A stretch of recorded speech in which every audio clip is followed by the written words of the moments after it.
Abraham. Hello বাবা। Hello বাবা। অপু বিশ্বাসের দ্বিতীয় স্বামীকে বাবা বলে ডাকছে আব্রাহাম, সেটাও আবার অপু নিজেই শিখিয়ে দিচ্ছে। ছেলের ভবিষ্যৎটা যে কি হবে তা একমাত্র আল্লাহই জানে। এমন করো, এমন করো। না না না, ওখানে দাঁড়াও। কিন্তু নিজের বাবার জায়গা তো আর অন্য কাউকে দেয়া যাবে না, এটা খুব ভালো করেই বুঝে গেছে ছোট্ট আব্রাহাম। তাই তো রাগ করে সে অপুর দ্বিতীয় স্বামীর মাথার ক্যাপ পানিতে ফেলে দেয়।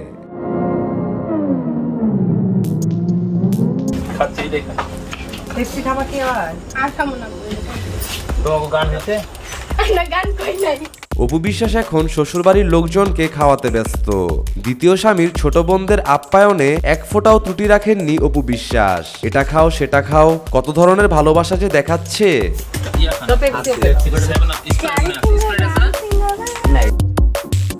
এদিকে নিজের ছেলের মুখের সামনে থেকেই খাবারটা নিয়ে গেল অপু। খাবারটা না খেতে পেরে ছোট্ট আব্রাহামের মনটা একদম খারাপ হয়ে গেছে। এজন্যই হয়তোবা সে অপু বিশ্বাসের দ্বিতীয় স্বামীর ক্যাপটা ফেলে দিয়েছে। আমি মনে করি অপু বিশ্বাস দ্বিতীয় বিয়ে করে কাজটা একদম ঠিক করেনি। তার সন্তানের ভবিষ্যতের কথাটা ভাবা উচিত ছিল। চলুন আমরা বাকি কথা অপু বিশ্বাসের মুখ থেকেই শুনে আসি। জন্য সরকার নিজেই নির্ধারণ করে দিয়েছে যে 18 বছর আগে কোনো বিয়ে করতে পারবে না, যেখানে আমি এই আইন আনার কে, বাট আমি যেটা করেছি ভুল করেছি, এটা সরকার প্রমাণিত করে দিলেন যে দেখো আইন সবসময় সৎ পথে চলে, বিফলে যায় না। আমি মানলাম এই কথাটা। আসলে ওনারা বলেছেন আমরা আর্টিস্ট জন্য, কারণ ওরা অপু বিশ্বাসকে চেনেন, এক শাকিব খানকে চেনেন, তানভীর তারেককে চেনেন, রাইট? আপনি পারিপার্শ্বিক দিকগুলো দেখেন তো, আমাদের চেয়ে বেশি অস্থিরতা বিরাজ করতেছে তাদের পরিবারে, বাট আমরা কেউ জানি না, কারণ আমরা তাকে চিনি না। সেটা আমি কখনোই বলবো না ফোকাস জন্য এই কথাটা আসে, বা শোবিজের ক্ষেত্রে যেটা বলছেন সেটা হচ্ছে না, আমার কাছে মনে হয় যে সংসারের জন্য দুজনের মনের মিল থাকা দরকার। তো মনে মিল থেকে তো প্রেম করছেন, বিয়ে করছেন, আবার কি এত কি মিল হয় না যে 12 বছরের প্রেম একদিনের বিয়ে এক সমান হয়ে যায়, একটু নরমাল হওয়া। তো 1 বছর পর যেটা হলো যে আমরা দুই ফ্যামিলি জানতে পারলাম যে আমাদের বিয়ে, তখন থেকে আমি ওই বাসায় কিন্তু যাতায়াত, ইনফ্যাক্ট আমার শুটিং না থাকলে আমি ওই বাসায় থাকতাম, এবং শুটিং থাকলেও শুটিং শেষ করে আমি রাত্রে বাসায় যেতাম। ওই বাসায় ঢোকার জন্য হয়তো বা সাকিবের সঙ্গে কোনো ডিরেক্টর, প্রডিউসার বা কোনো হয়তো বা জার্নালিস্ট হয়তো বা তার সাথে বাসায় আসছে, আমি ঢুকতে পারতাম না। তখন করতাম কি, গাড়ি নিয়ে হয়তো পাশের গলিতে থাকতাম, তারপরে সামনে কখনো বেরোবে, কখন বের হবে, তখন আমাকে যেতে হবে, সাকিবের সাথে ফোনে কন্ট্যাক্ট করতাম। ইনফ্যাক্ট অনেক সময় হয়ে যায় যে সকালে ঘুমতে করতে লেট হয়ে গেছে, বাট আমার শুটিং আছে, ওই সময় তো মেকআপের লোকজন চলে আসছে, সাকিবকে বাসায় মেকআপ দিবে, তখন হয়তো ওদেরকে সাকিব ফোন করে বলতে, শোন তোরা কফি আন, তোরা ডাব আনতে যা, তোরা বিস্কিট আনতে যা, নানান উসিলা ওদেরকে বাসা থেকে বের করে দিতাম, তখন আমি ঠাস করে বের হয়ে যেতাম।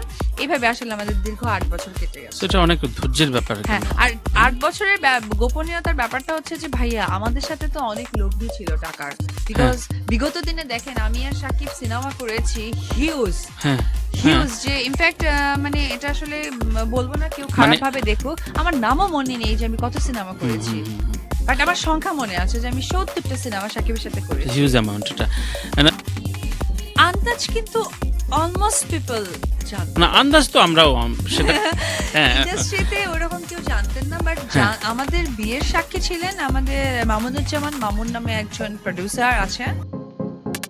অপু বিশ্বাস যা বলছে ঠিকই বলছে। এখন আমরা তার বাকি কথাগুলো শুনবো।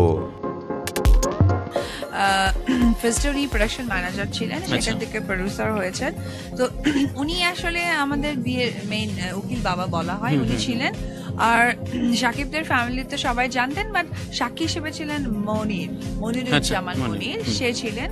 আর এদিকে আমার দিদি, ওর নাম হচ্ছে লতা সিংহ রয়। তো ওরা অ্যাকচুয়ালি ছিলেন হচ্ছে সাক্ষী আমাদের বিয়ের। আর ইন্ডাস্ট্রিতে আসলে সত্যি কথা বলতে গেলে আমি নিজেও মাঝে মাঝে অবাক হয়ে যায়, আমি আমার প্রতি আমি কি করে লুকালাম। আমরা একটা শুটিং স্পটে কেউ কারোর সাথে কথা বলতাম না, খুব প্রয়োজন হতো আমার ওর সাথে একটা ব্যাপারে ডিসকাস করার পরিবার নিয়ে, বা এটা করা উচিত, তখন আমি শুটিং এ বলতাম ভাই একটু জাস্ট একটু ফ্রেশ হয়ে আসছি, সেটা বলে আমি ওকে ফোন করতাম, একই সেট থেকে পাশাপাশি বসা, গিয়ে ওকে ফোন করতাম, সে ফোন রিসিভ করতো, পরে আমাকে বলে দিতেন, আমি আবার কেটে আবার এসে শট দিতাম। ইনফ্যাক্ট ও কিন্তু ওয়েটই করছে আমার শটের জন্য। আচ্ছা, যে আচ্ছা। অপু বিশ্বাস ফ্রেশ হতে গেছে, আচ্ছা। অপু ফ্রেশ হতে গেছে। তো আমি নিজেও না অবাক হয়ে যাই, জানেন আগে আমি আসলে এটা দেখতে পারিনি, এখন এই লাইভে আসার পর আমার সামনে একটা মিরর চলে আসছে, আচ্ছা, আমি মানে মিরর দিকে আমি তাকাই। কি করেছি এতদিন, হ্যাঁ আমি ব্যাপারটা এরকম। এক্স্যাক্টলি আমি মিররের দিকে তাকিয়ে, এখন হয়েছে কি ব্যাপারটা আগে তো কেউ জানতেন না, হ্যাঁ। তখন ওইভাবে আমাকে অনেক কথা মানে শেয়ার করতেন না, বা আমার কথাগুলোকে ধরে আমার ভুল ত্রুটি ধরে দিতেন না। হ্যাঁ, হ্যাঁ, হ্যাঁ। তো এখন হয়েছে কি, এখন তো সবাই জানে, এখন আমি যখন সবার সাথে কথা বলি, আমার সহকর্মী বলেন বা আপনাদের মতো বড় ভাই যারা জার্নালিস্ট আছেন, যারা অনেক জ্ঞানী গুণী, যাদের সাথে কথা বলি, আমি না আমার মিররের সামনে তাকাই বলি কি আসলে কিভাবে সম্ভব, আমি 8টা বছর টলারেট করলাম কি করে, ইনফ্যাক্ট আমি প্রেগনেন্ট অবস্থায় আমি এত কষ্ট সহ্য করলাম কি করে, আচ্ছা। আবার আমি বেবিকে 6 মান্থ করে ফেলেছি, how can possible. Dhallywood queen হয়েও অপু বিশ্বাসের মনে কোনো হিংসা নেই, সে খুব গুছিয়ে সুন্দরভাবে কথা বলেন। সো আপনি এই যে এই লুকোনো সংসার, লুকোনো প্রেমের বিষয়ে আপনি সাপোর্ট দিচ্ছেন না, আপনি নিজে বিলং করে, ব্যাপারটা তাই? মানে আপনার নেক্সট জেনারেশনের যে কোনো মেয়ে যেমন আমার একটা উদাহরণ টানতে পারে যে হ্যাঁ, ইন্ডাস্ট্রির জন্য সাকিব অপু পারলে তুমি কেন পারবে না, একটা ছেলে বলতে পারে, একটা নতুন নায়ক একটা নতুন মেয়েকে বলতে তবে হ্যাঁ আমি একটা মেসেজ দিতে চাই যে যদি বা আমার সাকিবের মতো খুব নিতান্তই নতুন অবস্থায় বিয়ে করে, একদম নিতান্ত নতুন, আমি তো জাস্ট ঢুকেছি আর বিয়ে করেছি 1 বছরের মাথায়, 1 বছর ইন্ডাস্ট্রির জন্য খুব একটা বেশি টাইম না, এটা আমার যদি মনে হচ্ছে কোনো নায়ক নায়িকা বিশেষ করে আমাদের এই মিডিয়া জগতের মানুষরা যদি করেই ফেলে আবেগের বশে, আমার মনে হয় যে মিনিমাম 2 থেকে 3 বছর নিজেদের মধ্যে রাখা উচিত, সেটা হচ্ছে গিয়ে ইন্ডাস্ট্রির স্বার্থে, ইন্ডাস্ট্রির স্বার্থে, এবং অবশ্যই ইন্ডাস্ট্রি ভালো থাকলে আমরা ভালো থাকবো। কিন্তু শাহরুখ খানের যে উদাহরণটা টানা হয়েছে সেটা শাহরুখ খানের ওয়াইফ কিন্তু হিরোইন না, আচ্ছা এবং Shahrukh Khan heroine, sorry hero, but Shahrukh খানের ওয়াইফ কিন্তু আমাদের মতো হিরোইন না। ইনফ্যাক্ট আমি যখন বিয়ে করেছি তখন আমার 16 বছর বয়স ছিল, তো 16 বছর বয়সে বিয়েটা কিন্তু আসলে কি বলে মানে আমাদের আইন অবস্থাতেও নেয় না, কেস খেয়ে যেতেন মিনিমাম 18 বছর। তো এই সব কিছু মিলে যেহেতু লুকানোর একটা সিস্টেম আমাদের হয়ে গেছে, আমরা আর প্রকাশ করিনি, জাস্ট চলে গেছে, সেটা অভ্যস্ত হ্যাঁ মানে হ্যাঁ দিনটা চলে গেছে, বছর হয়ে গেছে, কোন ফাঁকতে বুঝতে পারি। আচ্ছা আচ্ছা।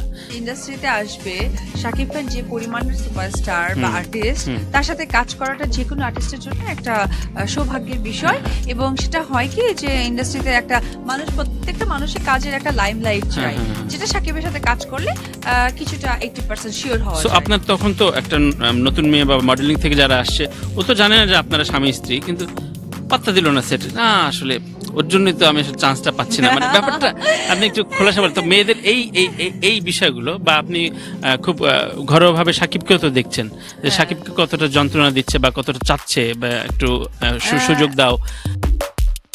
অপু বিশ্বাস যা বলছে ঠিকই বলছে, এখন আমরা তার বাকি কথাগুলো শুনবো। বা কোনো একটা কাজে আসলে একটা কথা বলি, আমি কখনোই সাকিবকে বায়াস্ট করে নিই এই সিনেমায় আমাকে নিতেই হবে হিরোইনকে বাদ দিয়ে। যদি আমি এটা করতাম তাহলে আপনি দেখেন আমার এতগুলো ক্যারিয়ারের মধ্যে সাকিব কতগুলো আর্টিস্টের সাথে কাজ করেছে, এমন কোনো হিরোইন বা মডেল নেই যে সাকিবের সাথে কাজ হয়নি তার। এই যে সাকিব কিছু মানে কি বলে আপনার লাইভে বলেছে নাম ধরেই যে বিন্দু, মিম, শখ, এদের সাথে কি সাকিব কাজ করেনি? করেছে তো, বিন্দুর সাথে কাজ করেছে, মিমের সাথে কাজ করেছে, শখের সাথে কাজ করেছে, ইনফ্যাক্ট নতুন একটা মেয়ে শুভেচ্ছা নামে একটা মেয়ে, তার সাথে কাজ করেছে, আমরা চিনিও না। তো আমি কিন্তু কখনোই সাকিবকে বাস্ট করে নিয়ে যে ওদের সাথে কাজ করো না, ইনফ্যাক্ট আমাকে কাজে নিতে হবে এরকম কোনো ধরনের প্রেশার আমি ওকে দেই নাই, কারণ আমি বরাবরই কেমন জানি একটু বুঝে চলি। আমাদের পরিবারেও আমি অনেক কথা, ও যে লাইভে বললো যে বলছে ওর জন্য আমি কত না, এটা আসলে ও যেটা বলেছে ক্ষোভ থেকে, এটা কারণ আমি তো আমার হাজবেন্ড, আমি তো ওকে কতটুকু কি করেছে না করেছে এটা তো সবচেয়ে ভালো জানেন, আমিও জানি। এটা আসলে ওর একটা রাগ এবং ক্ষোভ থেকে যে আমি যেটা লাইভে আসছি, আমি কোনো অন্যায় করিনি, আমার ভিতরে কোনো দুর্বলতা নেই, যার কারণে সাকিবের কিছু বলার স্কোপ নেই যে অপু একটা ভুল করেছে না অপু একটা ভালো কিছু বা খারাপ কিছু করেছে। যেটা ওর কাছে মনে হয়েছে যে আমি কিছু একটা ব্লেম দিব ওকে, জাস্ট ব্লেম দেওয়ার জন্য বলা, বাট ওটা অ্যাকচুয়ালি ওর সত্যি কথা না, বাট ও নিজেও জানে তার ব্যাক করার কিছু নাই। আর আদৌ কি আর ব্যাক করার কিছু আছে? যেহেতু একটা বাচ্চা, সো প্রতিনিয়ত এই দেখছি, এই তো এই দেখছি, এই তো এই দেখছি, এই তো দেখছি, এই তো দেখছি, এই তো করতে করতে জীবনে 8টা বছর খেলাম। দেখছেই তো করতে করতে করতে করতে বাচ্চাটাকে নিয়ে বিভিন্ন দেশে ঘোরাঘুরি করলাম পেটে নিয়ে। এটা আমার জন্য ভীষণ হার্মফুল হয়েছিল, বিকজ যখন আমার 6 মান্থ প্লাস হয়ে গেছে, আমাকে যখন ফ্লাই করতে হয়েছে, আমার একটু শ্বাসজনিত কষ্ট হচ্ছিল। স্বাভাবিক। তখন আমাকে আমার মানে কেবিন ক্রু কয়েকজন বললেন যে আপনি তাহলে সামনে চলে আসেন। সামনে নিচ্ছে, বাট আমার কাছে ওই মুভমেন্টে মানে প্লেন ল্যান্ড করতে এখনো 30 মিনিট বাকি, 30 মিনিটস, বাট আমি আর শ্বাস নিতে পারছি না। আমাকে আলটিমেটলি তারা অক্সিজেন ইউজ করে। ও মাই গড। আমার কথা হচ্ছে যে ঢালিউড কুইন হয়েও অপু বিশ্বাসের মনে কোনো হিংসা নেই, সে খুব গুছিয়ে সুন্দরভাবে কথা বলেন। এই তো দেখছি করতে করতে অক্সিজেন নিলাম, বেবিকে আনলাম, সব কষ্টগুলো আপনার বেবিকে 6 একার মান্থ করলাম। যুদ্ধ এখন করতে হলো। বেবিকে বিয়ের পর যদি সাকিব বলতে চায় তাহলে তো এটা খুব ট্র্যাজেডি হয়ে যাবে।